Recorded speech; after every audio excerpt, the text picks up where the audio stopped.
बिस्मिल्लाहिर्रहमानिर्रहीम। नाज़रीन, मुझे इस वक्त दो चार बातें कहनी हैं। पहली बात तो ये है कि एक लंबी छुट्टी होने के बाद अब बच्चे मदरसे की तरफ जा रहे हैं। शव्वाल का महीना मदरसों के दाखिले का महीना होता है बच्चों के लिए। तो इस वक्त एक बड़ा हादसा पेश आया है। बेगूसराय के बच्चे हैं, मुकामा स्टेशन पर ये मामला आया है कि छोटे छोटे बच्चे इस वक्त गुजरात जा रहे हैं तालीम हासिल करने के लिए। ठीक है, अच्छी बात है, आप तालीम के लिए जा रहे हैं, लेकिन इन बातों का ख्याल रखना है कि मौजूदा हालात के पस मंज़र में हमें किस तरीके से कदम उठाना है। मैं उलमा से भी कहूँगा और अइम्मा हज़रात से भी कहूँगा और गार्जियन हज़रात से भी कहूँगा कि ये छोटे छोटे बच्चे जो तालीम हासिल करने के लिए बड़े मदरसों का रुख इख्तियार करते हैं और लंबे सफ़र पर जाते हैं। कोई बच्चा गुजरात जा रहा है, सूरत जा रहा है या महाराष्ट्र वगैरह जा रहा है, ठीक, अच्छी बात है, तालीम के लिए जाना चाहिए। लेकिन मामला ये है कि अगर वही तालीम का निज़ाम, वही सिस्टम और वही सारी चीज़ें अगर इलाक़े में या अपने सूबा में, अपने ज़िला में अगर उस तालीम का बंदोबस्त है और सही तालीम अगर दी जा रही है, तो कोशिश ये होनी चाहिए कि हमारे वो बच्चे इलाक़े में तालीम हासिल करें।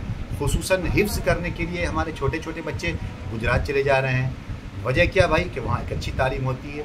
तो क्या वो वहाँ तालीम हो रही है, इसके अलावा क्या हमारे इलाके में तालीम नहीं होती?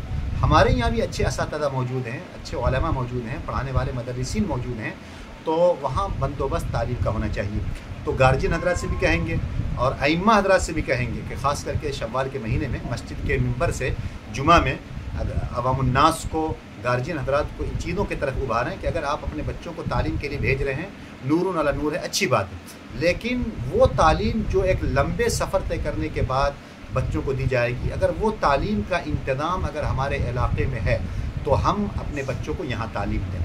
और असातिज़ा से भी कहेंगे कि चंद पैसों के खातिर या यूँ कहिए कि मदरसों को आबाद करने के खातिर एक एक असातिज़ा, एक एक उस्ताद या दो उस्ताद मिल कर के 30-30, 40-40 बच्चों को लेकर चले जा रहे हैं। और हुकूमत के भी कुछ कानून हैं, उस कवानीन का भी ख्याल रखना ज़रूरी है। बाद में सर पीटते हैं, परेशानी झेलते हैं और जो ज़िला के जमीयत होते हैं, उलमा हज़रात होते हैं, कायदीन होते हैं, जो जिनके कांधों पर ज़िम्मेदारी होती है, वो फिर बहुत परेशान होते हैं। तो हम वो कदम ना उठाएं। और इससे पहले भी कई बार ख़ुद हमारे ज़िला बेगूसराय के बहुत सारे उलमा, खुसूसन जमीयत उलमा के ज़िम्मेदारों ने लोगों को उभारा भी है और इस तरफ तवज्जो भी दिलाया है कि आप अपने छोटे छोटे बच्चों के सही तालीम के लिए अपने इलाक़े में मदरसे अच्छे हैं, वहाँ तालीम दिलवाएँ।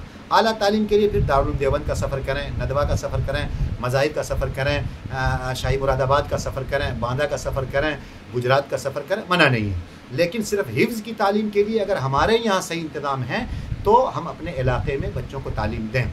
ये मुल्की हालात के पस मंज़र में भी ये बात कही जा रही है और मौजूदा वक्त जो हमारे सरों पर परेशानियाँ मंडला रही हैं, इन चीज़ों से बचने की भी ज़रूरत है। बड़े अफसोस के साथ ये कहना पड़ रहा है। अभी मैंने देखा वो वीडियो, मुकामा की तस्वीर है, मुकामा जंक्शन पर की तस्वीर है कि हमारे छोटे छोटे बच्चे हिरासत में ले लिए गए। अब बताइए कि उन बच्चों के ऊपर क्या असर पड़ेगा, उनके गार्जियन कितने परेशान होंगे। बहरहाल यही पैगाम है। मैं मौलाना मोहम्मद मज़हरुल क़ासिमी, बेगूसराय, बिहार से। अल्लाह ताला खैर का मामला फ़रमाए, बच्चों के जल्द से जल्द आसानी के साथ रिहाई और निजात का मामला फ़रमाए। आमीन या रब्बल आलमीन।